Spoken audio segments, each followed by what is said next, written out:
There is another way of improving VLOOKUP using the match function. We have already seen how to improve the VLOOKUP using the named range in place of the table array. Now we are going to see how to avoid typing the column number on top of the summary table or extracted table of the extracted data. So let us delete these two first. Okay, we don't have any value here. We are getting error because F3 does not show any column here. Okay, so what we can do, we can actually use match function to find the number of column here. Okay, number of column from the original table. For doing that, let me double click here so that I can see the function clearly. Now this is the column index number. Now I'm deleting the previous one because I'm no longer going to use that. Rather, I will use the match function, which allows us to look for the word in the list of column heading of the original table and find the column number. So the lookup value within the match function will be this one, and because we are going to copy it to the right, so column should change, but when you copy it down, the row should not change. Therefore we are placing a $sign here.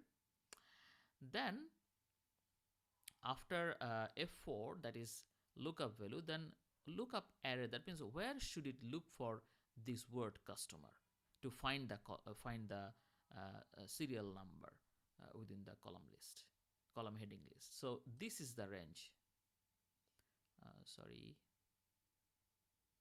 Let me say no, and then let me do it by myself. Okay, so F4 is here, type comma, then lookup array will be this one. The error came because I forgot to type comma, and because we don't want to change this range, so again we have to lock it by using the $sign. I prefer to type instead of the F4 anyway. And then there is another thing to input, that is whether it should be exact match or something greater or less than. We want the exact match, so let us type 0 and end the match function by typing the close bracket. Now what the Excel will do, Excel will try to match the content in cell number F4, that is customer, in this array and provide the output of the number of element in this array. So customer is in the second item in this array, therefore it will give us the value 2, which is the column index number of the VLOOKUP function. Now let us see if we get the result correctly.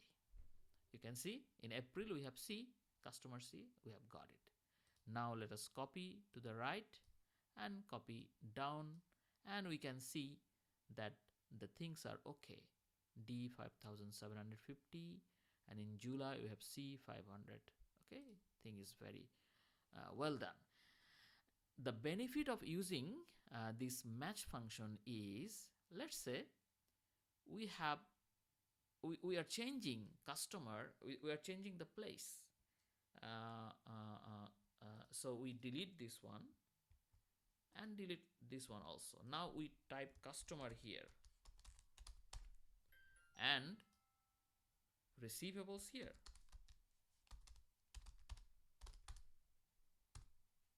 You can see now we have more flexibility.